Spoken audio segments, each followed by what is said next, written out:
Hello guys, আসসালামু আলাইকুম। কেমন আছেন সবাই? আশা করি ভালো আছি। আজকে আপনাদের মাঝে যে ভিডিওটার জন্য আনলাম সেটা হলো যে ডিএসএলআর একটা ক্যামেরা।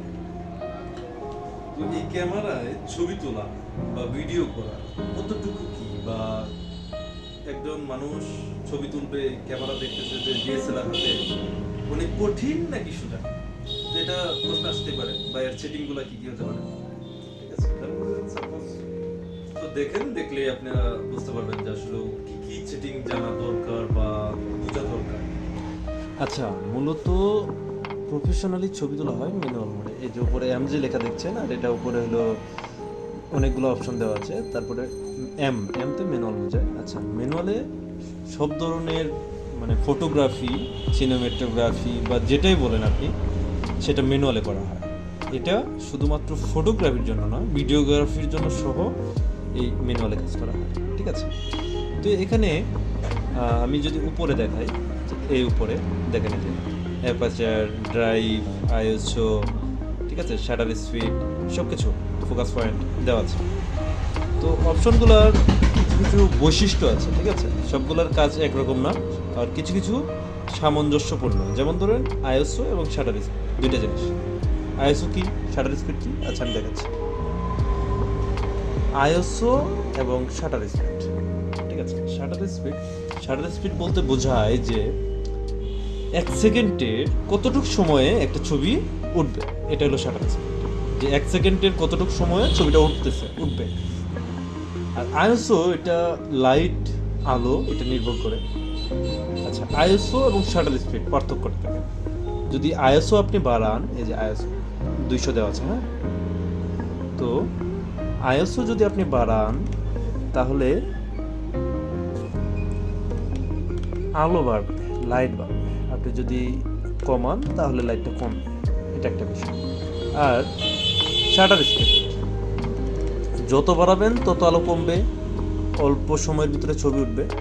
আর আপনি যত কমাবেন তত আলো বাড়বে, একটু সময় নেবে, আর ছবিটা ততটা আলোপূর্ণ হবে। ঠিক আছে, তো এটা ম্যাক্সিমাম 50, 60 বা 80, 100 অথবা 125, ঠিক আছে, এটার ভিতরেই রাখা হয়। ঠিক আছে, আর কিছু কিছু বিষয় আছে, যেমন ধরেন প্রয়োজন যেগুলো সেগুলো বলি।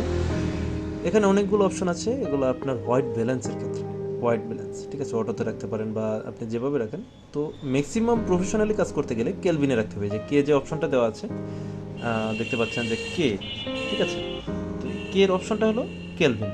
ঠিক আছে, তো কেলভিনের অপশনে আবার এখানে কমানো বাড়ানো অপশন আছে। আপনি যত বাড়াবেন ততটা মানে হলুদ পূর্ণ, ঠিক আছে, আর যতটা কমাবেন আপনি ততটা আপনার নীল হতে থাকবে, এটা একটা বিষয়। আর এখানে ফোকাস পয়েন্টের কিছু অপশন আছে, যে আপনি ছবিটা রাখবেন, সেটা একজন হতে পারে, 5 জন, বা সিঙ্গেল ফোকাস করতে পারেন, সেক্ষেত্রে আপনি সিঙ্গেল ফোকাসে কাজ করতে পারবেন, এটা একটা বিষয়।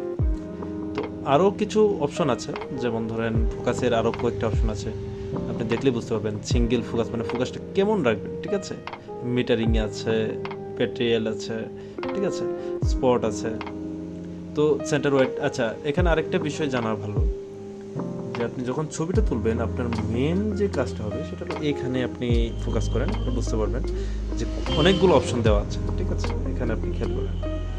তো এখানে আপনি ম্যানুয়ালে রাখতে হবে, ওটাতে রাখা যাবে না। আর আপনি যদি আলো কোনোভাবেই মিলাতে না পারেন, সেক্ষেত্রে আমি দুইটা অপশন সাজেস্ট করবো, সেটা হলো এই যে C1 এবং C2। ঠিক আছে, আপনি কোনোভাবে আলো মিলাতে পারতেছেন না, আপনি এই দুইটা অপশন রাখবেন। অবশ্যই আপনি যদি সঠিকভাবে ফোকাস করেন, ছবিগুলো অনেক ভালো আসবে। ঠিক আছে, তো এটার মডেল হলো আপনার 6D Mark II, ক্যাননের 6D Mark II। তো ক্যাননের ক্যামেরা যেগুলো আছে ম্যাক্সিমাম অপশনগুলো একই রকম, একই ধরনের হয়। ঠিক আছে, ভিডিওগ্রাফির ক্ষেত্রে আপনাকে আমি দেখাই, এই যে দেখেন ফোকাস, আপনি যেখানে ফোকাস করবেন সেখানে ফোকাস অটোমেটিক নিয়ে নিবে। ঠিক আছে, এটা আপনি যে আমি শীতে রেখেছিলাম, ঠিক আছে, এটা ম্যানুয়ালি যদি আমি নিই,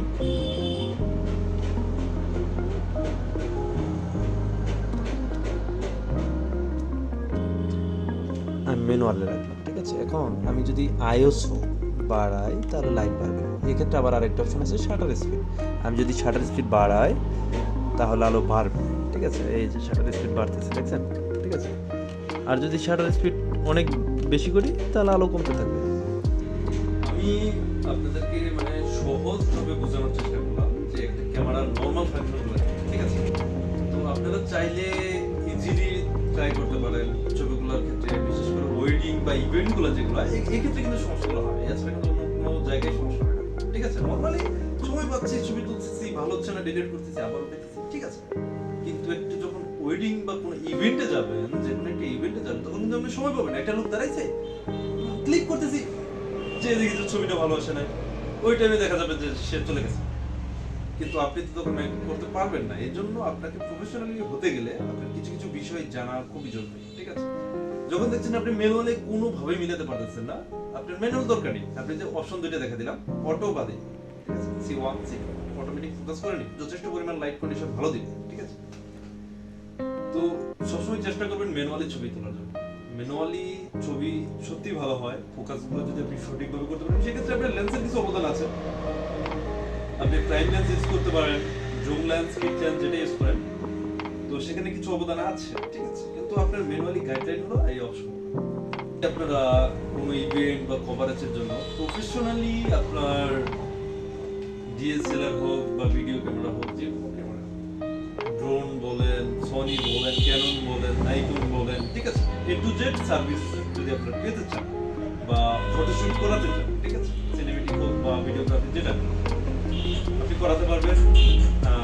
নাম্বার দিয়ে রাখলাম, আপনারা যোগাযোগ করবেন, অথবা ইমেইল আছে, ইমেইলে যোগাযোগ করবেন, ঠিক আছে। তো আজকে এই পর্যন্ত। আর যদি কোনো মতামত থাকে আপনারা অবশ্যই আমার কমেন্ট বক্সে শেয়ার করেন। ধন্যবাদ, আসসালামু আলাইকুম।